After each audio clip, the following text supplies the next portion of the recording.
नमस्कार विद्यार्थी मित्रांनो. आपण आपल्या दैनंदिन जीवनात अनेक त्रिमितीय आकार वापरत असतो, बघत असतो.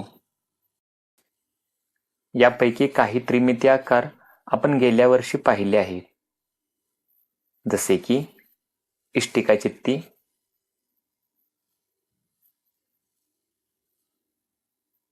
शंकू, घन, वृत्तचित्ती,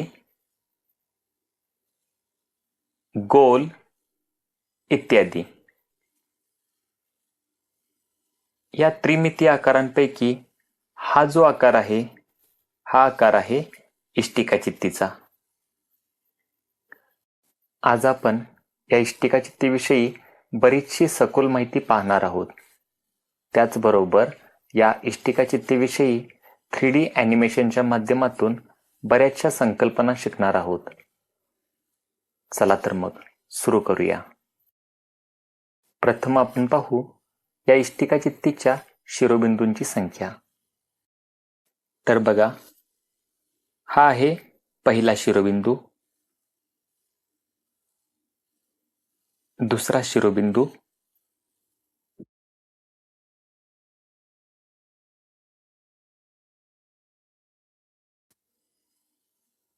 हा आहे तिसरा शिरोबिंदू आणि हा आहे चौथा शिरोबिंदू.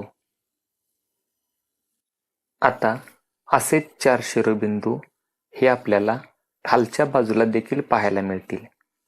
म्हणजे इष्टिका चित्तीच्या शिरोबिंदूंची एकूण संख्या ही 8 असते. आता आपण पाहू इष्टिका चित्तीच्या पृष्ठभागांची संख्या. हा आहे पहिला पृष्ठभाग, हा आहे दुसरा पृष्ठभाग, हा आहे तिसरा पृष्ठभाग आणि हा आहे चौथा पृष्ठभाग. बाजूचे आपण 4 पृष्ठभाग पाहिले. आता बघा, हा आहे वरचा 5वा पृष्ठभाग आणि असाच खालच्या बाजूला देखील एक पृष्ठभाग आहे, जो आहे 6वा. म्हणजेच इष्टिका चित्तीच्या एकूण पृष्ठांची संख्या असते 6.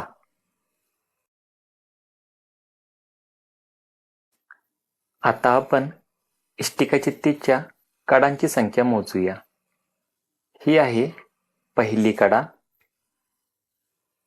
दुसरी कडा, तिसरी कडा, ही चौथी कडा,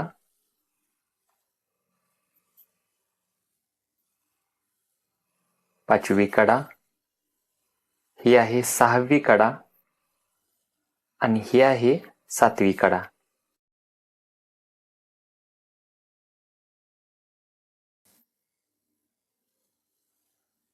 ही आहे 8वी कडा,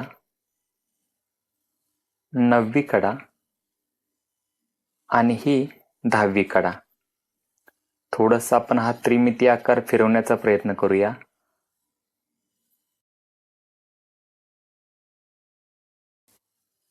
ही आहे 11वी कडा आणि ही आहे 12वी कडा. म्हणजेच इष्टिका चित्तीच्या कडांची संख्या ही 12 असते.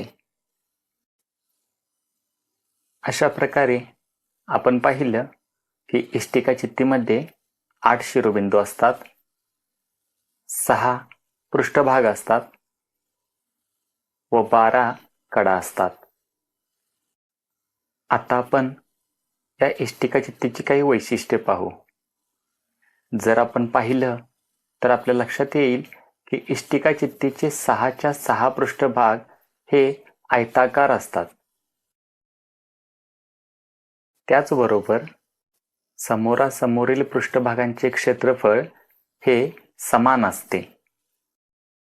म्हणजेच हा वरचा दिसणारा पृष्ठभाग आणि त्या समोरील हा भाग, या दोघांचे क्षेत्रफळ समान असते. तसेच इष्टिकाचित्तीचा हा पृष्ठभाग आणि त्यासमोरील हा पृष्ठभाग यांचे क्षेत्रफळ देखील समान असते. तसेच हा पृष्ठभाग आणि त्याच्या समोरील हा पृष्ठभाग यांचे क्षेत्रफळ देखील समान असते. आता आपण इष्टिकाचित्तीचे पृष्ठफळ ही संकल्पना समजावून घेऊ. पण त्या अगोदर आपण पाहू पृष्ठफळ म्हणजे काय. तर पहा, कोणत्याही त्रिमितीय वस्तूच्या सर्व पृष्ठभागांच्या क्षेत्रफळांची बेरीज म्हणजे त्या वस्तूचे पृष्ठफळ असते. म्हणजेच त्रिमितीय वस्तूच्या सर्व पृष्ठभागांच्या क्षेत्रफळांची बेरीज म्हणजे पृष्ठफळ. मग आपण आता इष्टिकाचित्तीचे पृष्ठफळ म्हणजे काय याचा विचार करू. आपण पाहिलं की इष्टिकाचित्तीला 6 पृष्ठभाग असतात. मग इष्टिकाचित्तीचे पृष्ठफळ म्हणजेच या सर्व 6च्या 6 पृष्ठभागांच्या क्षेत्रफळांची बेरीज. तर पहा, ही आहे इष्टिकाचित्तीची लांबी, ही आहे रुंदी आणि ही आहे इष्टिकाचित्तीची उंची. तर पहा, इष्टिकाचित्तीचा हा जो काही वरचा पृष्ठभाग आहे तो आयताकार आहे आणि त्यामुळे त्याचे क्षेत्रफळ येईल लांबी गुणिले रुंदी इतके. हा जो काही पृष्ठभाग आहे तो देखील आयताकार आहे आणि त्यामुळे त्याचे क्षेत्रफळ येईल लांबी गुणिले उंची इतके.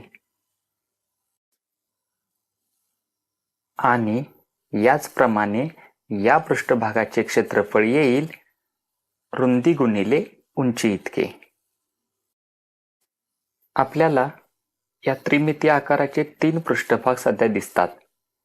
या 3 पृष्ठभागांच्या क्षेत्रफळांची बेरीज जर आपण करायची म्हटली तर ती येईल लांबी गुणिले रुंदी, रुंदी गुणिले उंची